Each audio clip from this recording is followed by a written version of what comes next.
I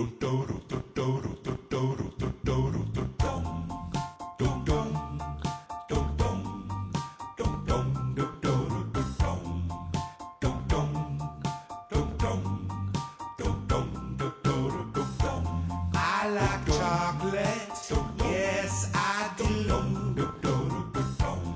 So today on our time travel, we're going to talk about chocolate, which literally means food of the gods. It's what it was considered. And it's a truly American food. So, you know, if you're one of these people who wants to buy American and support America, it's not necessarily the United States, but it is America. And when I'm talking about this, I'm really dedicating this to my aunt. And after what, 30, 40 years in Massachusetts, I vacillate between aunt and aunt. But Frances Jane is a chocoholic. And next to her front door is a little table, and on that table is a dish. And in that dish, there is always candy, and most of the time it is chocolate. And every Lent, she gives up chocolate for 6 weeks, and Easter, she starts buying chocolate again. So every time I talk about chocolate, I think about Frances Jane. On the average, the United States, the average American will eat about 12 pounds of chocolate every year. Now, this varies from year to year. You'll see some different statistics depending on the year, but generally between 10 and 12 pounds for each American. But you'll notice that we are way far down the list. Switzerland, Belgium, Germany, the average citizens eat around 24 pounds of chocolate a year. It's about a half a pound a week, right? You will, again, depending on the year, sometimes Switzerland eats the most chocolate, sometimes Germany eats the most chocolate, sometimes Belgium eats the most chocolate, but chocolate is loved all over the world.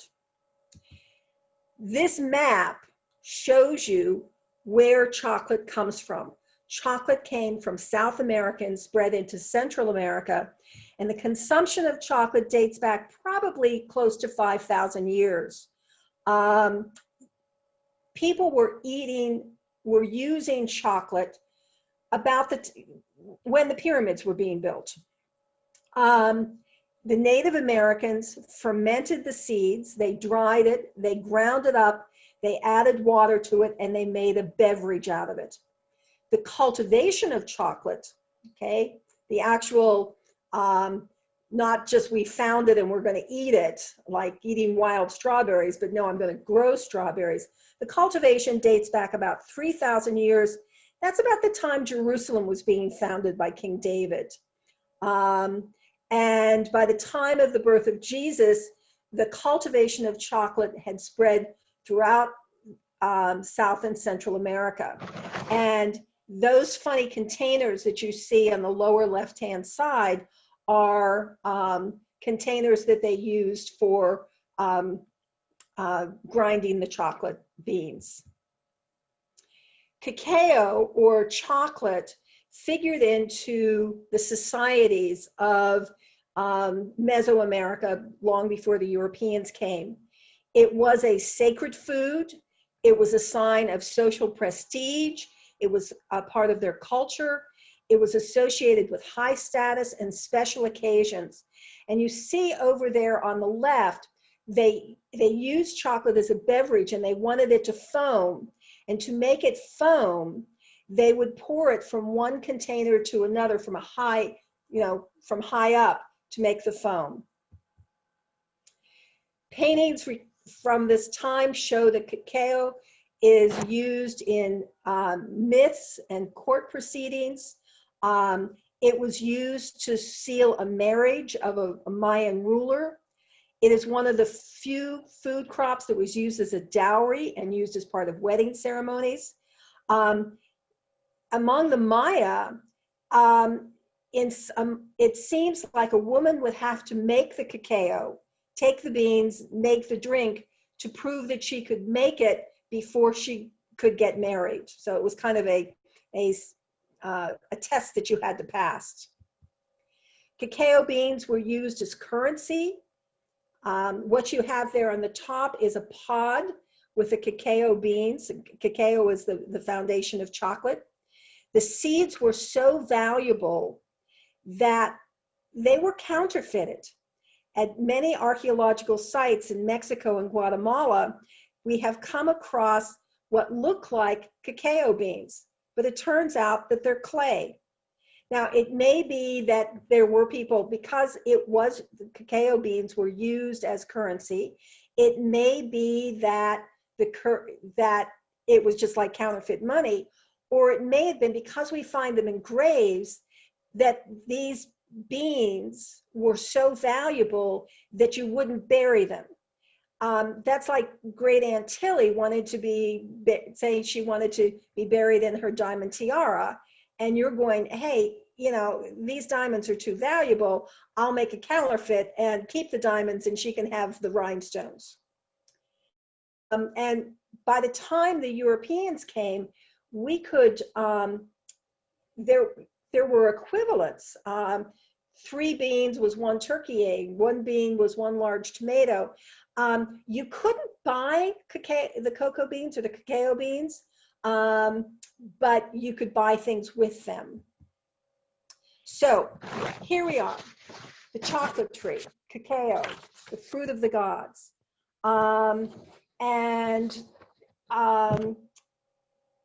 It is in fact a fruit.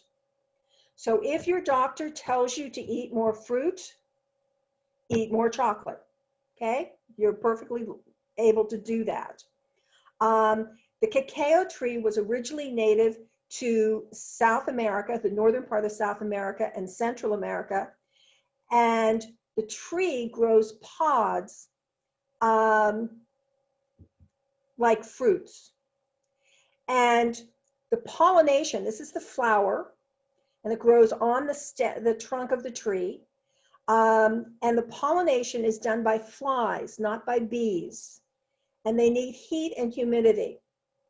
So if you live in Maine, you're not going to be able to grow a cacao tree unless you've got a greenhouse. The pods, isn't that a funny looking tree? The pods actually grow on the trunk of the tree. It's a pod that has a hard shell. The pod looks like a bloated cucumber. And it's usually red, yellow, or orange. Green is not ripe, but it can be kind of a reddish or an orange or a yellow. That's, you can't really tell by the color whether it's ripe. Green, you know, is not ripe. It takes a cacao tree about 5 years to produce its first pod. And it grows to be about 30 feet tall, and it has the white flowers and very colorful fruits. The leaves are over 6 inches long, and like deciduous trees all over the world, it loses its leaves annually.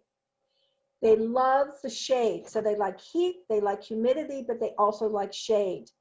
And they generally grow underneath other trees, such as mangoes or bananas or papayas or rubber trees.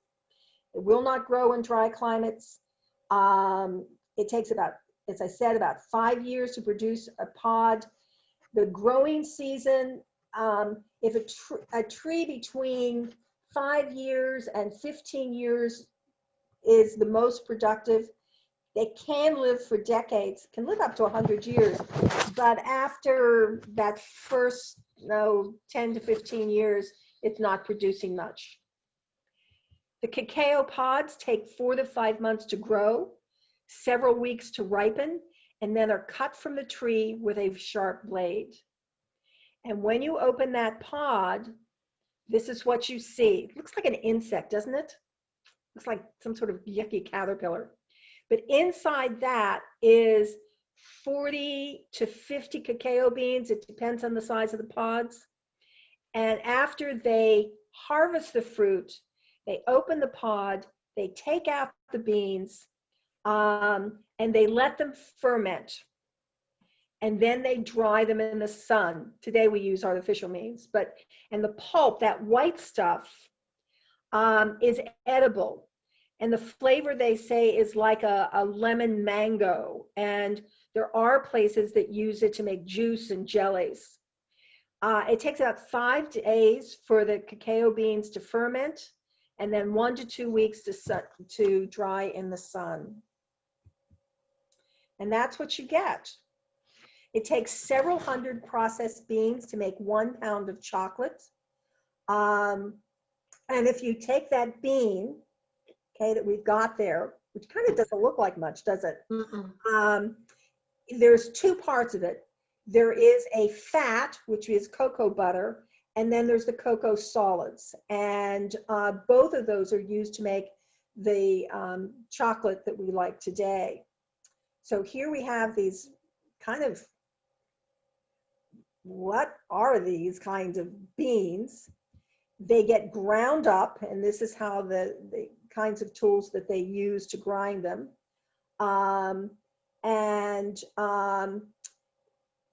That's how you made the original cocoa.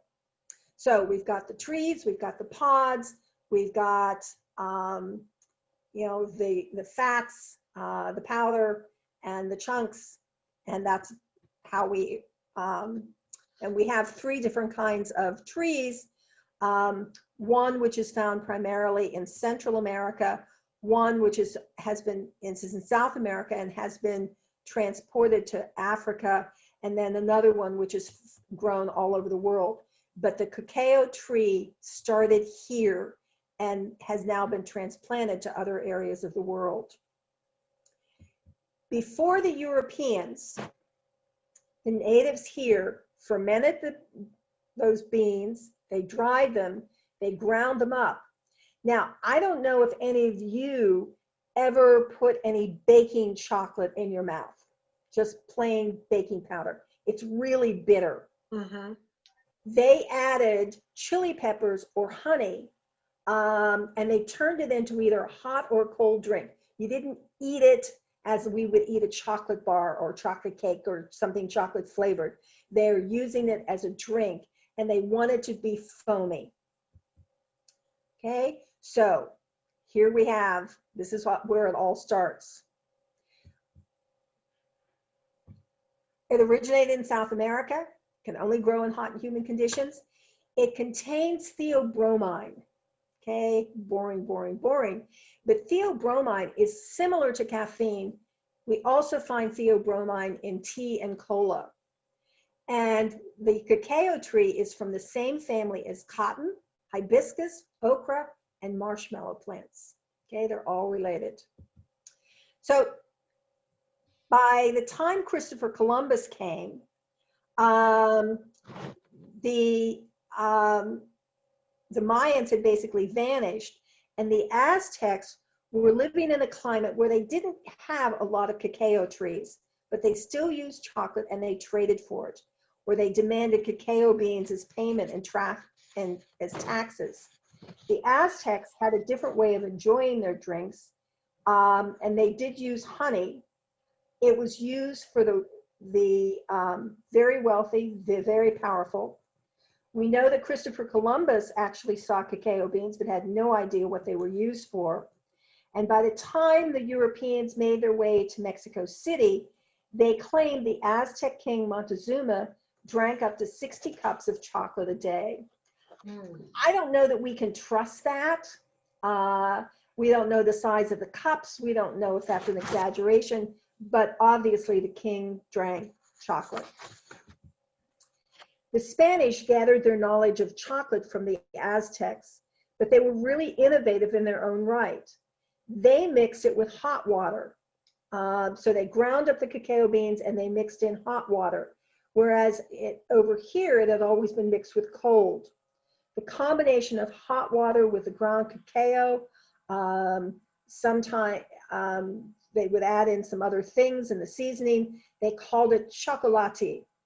The word derived from the Mayan term chaco, meaning hot, and another word meaning water. And the sweet chocolate that we know today was first created by the Spanish people who flavored their chocolate drinks with cane sugar, cinnamon, and anise. Sugar did not exist in the Americas before the Europeans came. Okay, the only sweetener that existed in the Americas was honey. So it took the Americas and Europe and Asia to make chocolate the way we do. The Spanish took chocolate back to Europe. It was very expensive because it was only grown in a few regions, and the Spanish didn't quite know how to deal with it. It was drunk by the wealthy. They added cinnamon and nutmeg. The Aztecs tended to use chili pepper. The Europeans tended to drop the chili pepper, and they discovered that chocolate tasted better served hot.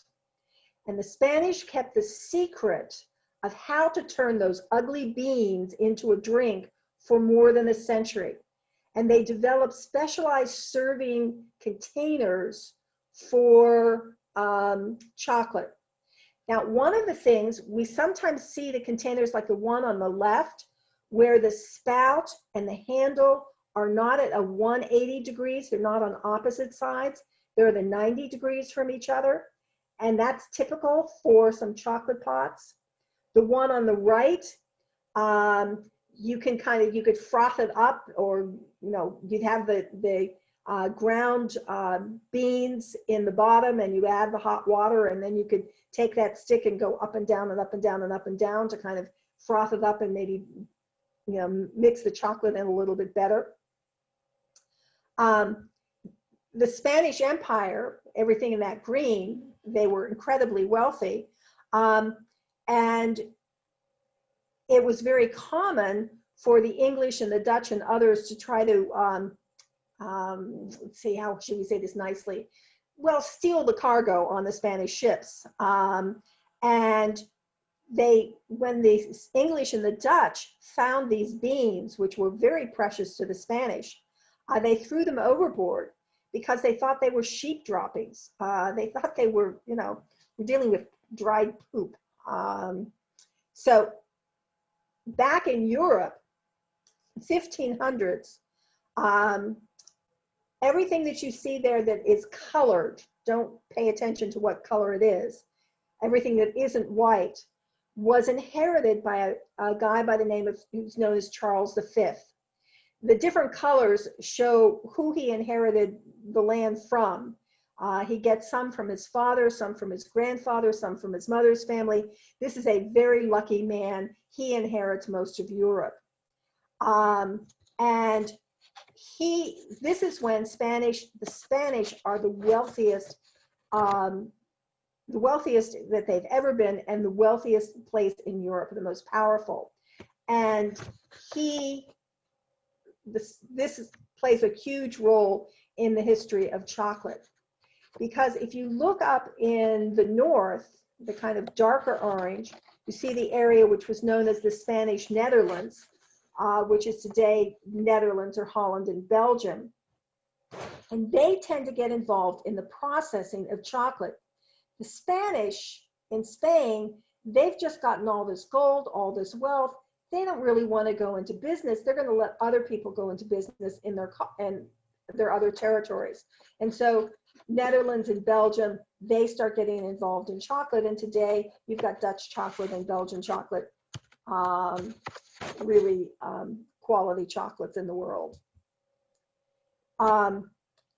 It makes its way to France in 1615 when Louis XIII marries a descendant of Charles V, and she brings chocolate with her. She was raised with chocolate, and so she's going to take it with her when she gets married.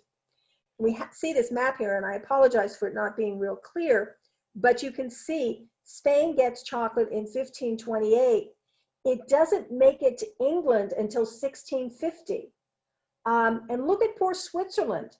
There's no Swiss chocolate until 1819. The knowledge of how to make chocolate, how to take these beans and turn them into something of value, it takes more than 100 years to spread in Europe.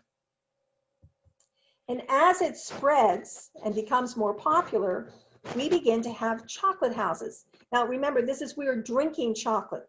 This is not eating chocolate, it's drinking chocolate, like tea houses and coffee houses. But they're still using the same system that the Mayans had used, the Aztecs had used, the Olmecs had used, that had been used from the very beginning of the use of chocolate. They just use sugar instead of chili or honey. They ground it, they ground the beans, and they add hot water.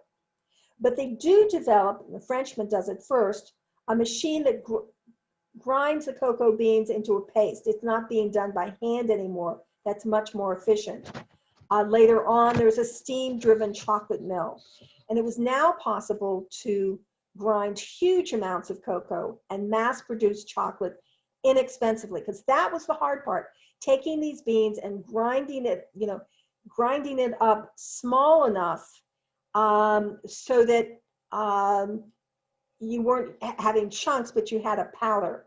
And by doing this, these beans chocolate becomes more available, and it's no longer reserved just for the wealthy. By 1800, we begin to see changes in chocolate. So up through probably 1700, the only change the Europeans made was we're adding sugar because we have sugar. And then the 1700s, as everything starts becoming industrialized, let's have a machine do the grinding of the beans rather than having people do it.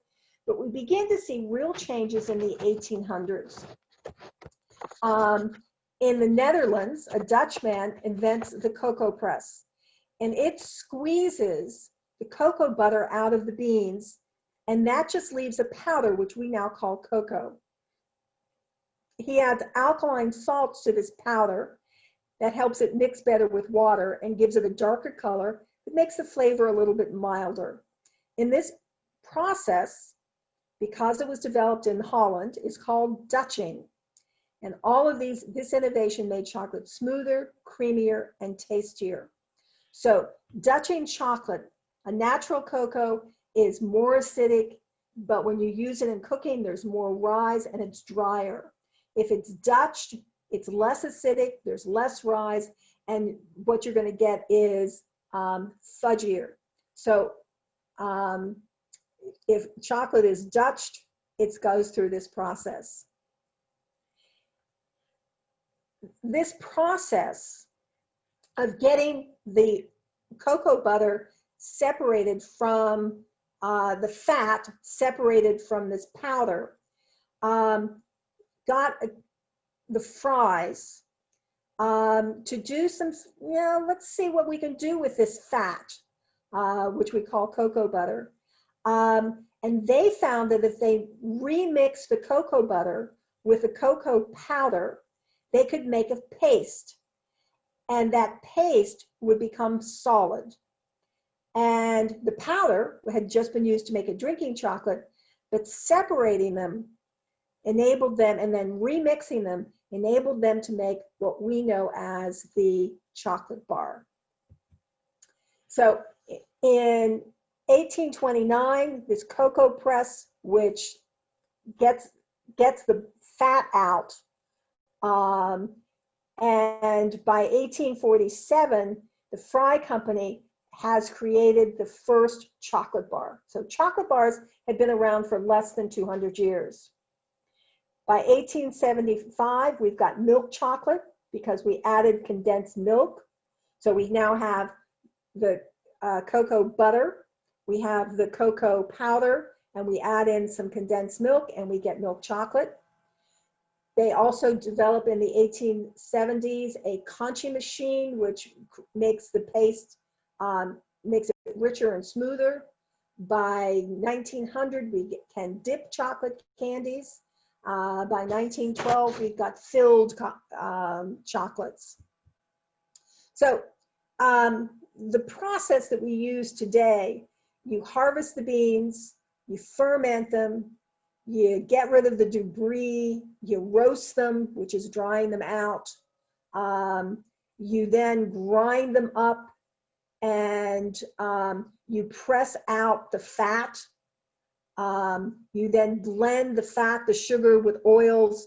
You blend it all together. You then conch it, which is just mixing it around. Tempered chocolate, you cool it, and then you package it, and you've got your chocolate bar. So there are a lot of families involved in chocolate making, and most of the names that you know in chocolate, when you think of a chocolate bar, really has to do with a family name. Nestle from Switzerland, Fry and Cadbury in the UK, Hershey in the United States. Now, all of these have become international now, but Fry's, which is today, has been bought out by Cadbury, was really one of the first to make the chocolate bar. Fry's was eventually bought out by Cadbury. I love this, that you take this fine Spanish chocolate, put your milk and water on the boil, scrape the chocolate from 1 to 2 squares to a pint. When the milk and water boils, take it off the fire, throw in the chocolate, mix it well, serve it up with froth. Okay, there's your cocoa. And of course they celebrate, eat more milk. There's 1.5 glasses of cream in every half pound of chocolate, so good for your health. One of the things that's interesting about this is that the families, that the Cadburys, the Fry's, the Rowentrees, probably not as familiar with that. Cadbury, I think most of you are familiar with. These families, and you see 5 families represented here, are Quaker. And Quakers were considered to be nonconformists. They were not part of the Church of England. And because they weren't part of the Church of England, they could not go to a university. They could not become doctors. They could not become lawyers. They were really restricted into what kinds of careers they could have. They had to go into businesses. And the Fry's and the Cadburys, as good Quakers, really, they go into business, but they bring their Quaker values in with that business. Cadbury builds a village called Bourneville for its workers. It had schools, leisure facilities, parks. They provided pensions for their workers. They had a dining hall that their workers could go to at lunchtime. They had doctors and dentists provided for their workers at a time when child labor was still legal, but they didn't do it. The Cadburys and the Fry's had a set price. You didn't barter for things. And the Cadburys, the Fry's, the Rowentrees, they get involved in confectionery, candies, chocolate. The Huntleys were biscuits or cookies. I have to say, when the first day I was working at my job in the archaeological dig in England, they came around and they said, how many of you want a biscuit with your tea? And I, of course, am thinking what we think of as biscuits. And so I said, no, thank you, because I'm going, who wants to eat a biscuit? And then I found out that they were cookies, and I kind of went, oh, yeah, me. Huntley and Palmer's is still in business. Cadbury's is still in business. They've been bought by Kraft. Rowantree has been bought by Nestle's. The other great Quaker businessman in England in the 1800s was the Clark family, and they still own Clark Shoes. That is a Quaker family that got into business. But we're just concerned about Cadbury. The Cadburys eventually added several flavors, including fruit and nut, putting almonds and raisins in their chocolate, whole nuts with hazelnuts, Cadburys. The second oldest, the oldest candy bar, the first candy bar was Fry's, which were later bought out by Cadbury. The second oldest was in Switzerland, and that was Nestle's, and they developed ultimately developed milk chocolate. Then there is the Lindt, also from Switzerland. They're the ones who developed this process called conching, which makes very smooth, creamy, melt in your mouth chocolate. There was such a demand for chocolate that there was a shortage. And there was a disease which was hitting the trees in the Americas. So chocolate develops here. This is where the cacao tree grows. But what you begin to see in the 1800s is that the English and the French in particular, but also the Dutch, begin to transport trees to others of their colonies. Now, it sounds really terrible, but Britain and France and the Dutch were no longer making money from selling slavery because most countries had abolished slavery. So they have these African colonies, but they aren't making money from them. And they found that the cacao tree grew in the tropics and was a good alternative to slavery. And so you can see 1854, 1879, 1878, 1822, 1820. They begin 1834. They begin to take the cacao trees and plant them in their colonies around the world. And today, if we look where cacao or chocolate, the root of chocolate is created, you can see that it is in fact around the world. The leading producers of cacao, the growers of the cacao, number one, the Ivory Coast, two, Ghana, Ecuador. Okay, Ecuador is number three, and ironically, that's where it began. Cameroon, Nigeria. So of the top five, 4 of the top 5 chocolate producers in the world are in Africa. Okay, the first mass-produced chocolate in the United States was by Hershey, by Milton Hershey. And Milton Hershey was rumored to have made more than $60 million at the turn of the century before donating all of his money to a home for orphans. And you can see we're advertising milk chocolate as nutritious because it's a way of getting milk into you.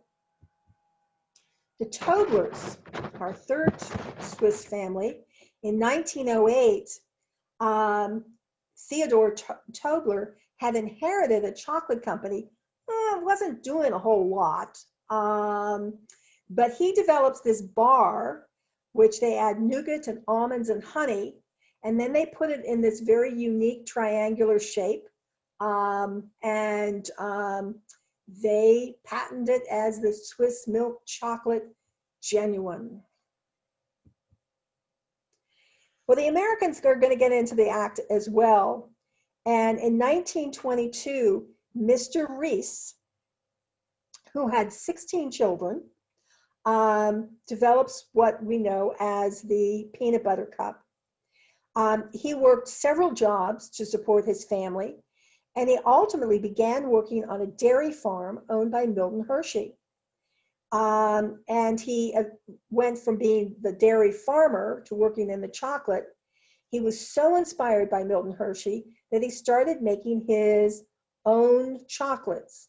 And by the end of the 1920s, he is selling these peanut butter filled chocolates that he calls peanut butter cups. And I think you either love them or you hate them. And then we have a guy by the name of Frank Mars. Now, Frank Mars, and that is in fact his name, in the early 1900s, begins making chocolates. And he comes up with this chocolate bar that he calls Snickers. And there were about 16 peanuts in every one of those bars. And he uses up about 100 tons of peanuts each and every day in making these Snickers bars.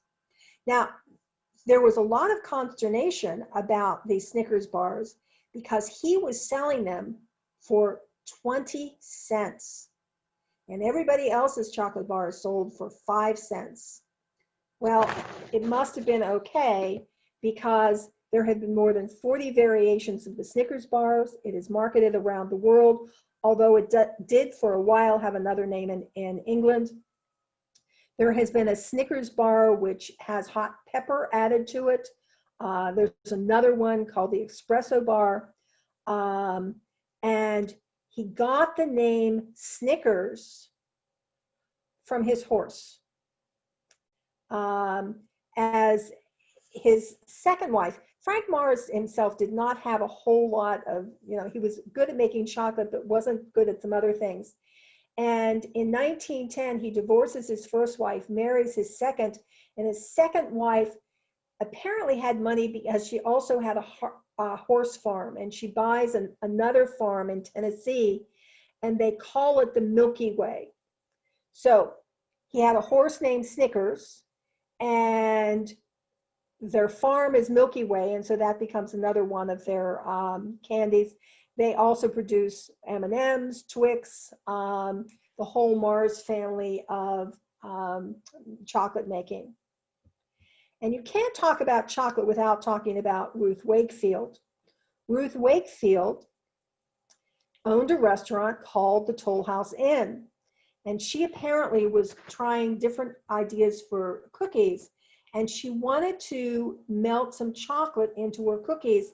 And she wanted to melt baker's chocolate and add it to the batter. But the only chocolate she had was a semi-sweet Nestle's chocolate bar. And she was in too much of a hurry to melt it. And so she just took an ice pick and diced it up into little pea-sized bits and dumped them in the brown sugared batter with it, along with some nuts. And instead of melting, well, it just stayed in chunks. And in 1939, she sells Nestle the right to reproduce her recipe on its packages, okay? Still on her packages of Nestle's chocolate chips today. She supposedly sold it for $1, but was hired to consult with recipes for the company. So chocolate chips. Now, if I'm looking at chocolate, cocoa is the powder from that bean or nib after the removal of all the cocoa butter or the fat. Baking chocolate is 50 to 58% cocoa with some other ingredients. Baking chocolate generally has no sugar in it. If you have semi-sweet baking powder, you've got some sugar. Dark chocolate, the darker it is, the more cocoa powder you have. The fat is all cocoa butter, and white chocolate is the cocoa butter with no cocoa powder. So the fat is white, cream color. The powder that you get is the brown, and the darker the chocolate, the more cocoa powder you have. And chocolate is not all chocolate. Chocolates are not all the same. US candy bars made, any candy made in the United States, has more sugar and less cacao. A typical American candy bar is about 11% cacao. That's the chocolate of it. The Europeans are about 23%. The US government says you have to have at least 10. Well, we'll give them 11. When you think about it, you think you're eating chocolate. Well, if it's 11%, it's 89% other stuff. Sugar, filler, milk, whatever. European chocolates also have more cocoa butter and a higher fat content. But that varies from country to country. There's a difference between Dutch chocolate and Belgian chocolate, Swiss chocolate and French chocolate. The beans that the United States gets generally are from the Americas. The Europeans get most of their beans from Africa. And you can see what's happened over time. In the 1840s, the beans all came from the Americas, but with this demand for more and more chocolate, the Americas could not keep up, and so that's when the Europeans go and look for places to transplant the trees. Remember, it takes at least 5 years before you get a crop. So they begin to transplant, and you can see today that although Asia has some production of chocolate, most of the chocolate is produced today from Africa. The area on the map on the top left is the area where chocolate is can grow. But today, and this is from 2013 to 14. I think it's probably pretty close to this again. Latin America produces about 16% of the chocolate. Africa about 72%. So if you're eating chocolate, you know, depends on where your candy bar was made. A lot of this has to do with what's called the Columbian Exchange. And this is a fascinating way of looking at history, because there are certain foods that came from the quote unquote New World and certain from Old World. And foods that we take for granted today, like a chocolate bar, could not have existed without this exchange that came with people like Christopher Columbus. Christopher Columbus and the people who followed them may have been horrible people for what they did and how they did it, but they really improved our diets.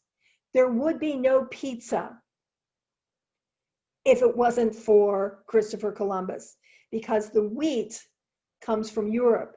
Corn was the only grain that was over here, and somehow you know, having pizza on and there were no cows over here, so you know, having pizza without the cheese and without the wheat crust, it's not the same. And eating chocolate with chili peppers, I know mole is still used in Mexican cooking, but still it's not, you don't really want to sit down and eat a chocolate bar flavored with chili peppers. When you eat chocolate, it releases endorphins and serotonin in your brain.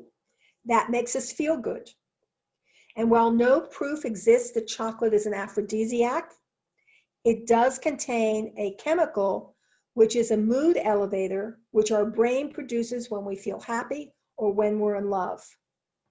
It also contains the theobromine, which I mentioned before, which is an organic compound which affects you like caffeine. It's also found in tea and cola.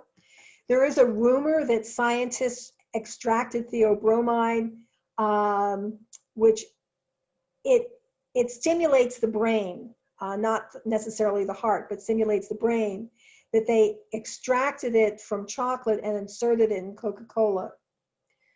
Chocolate has been argued that it has the ability to fight heart disease. It has antioxidants.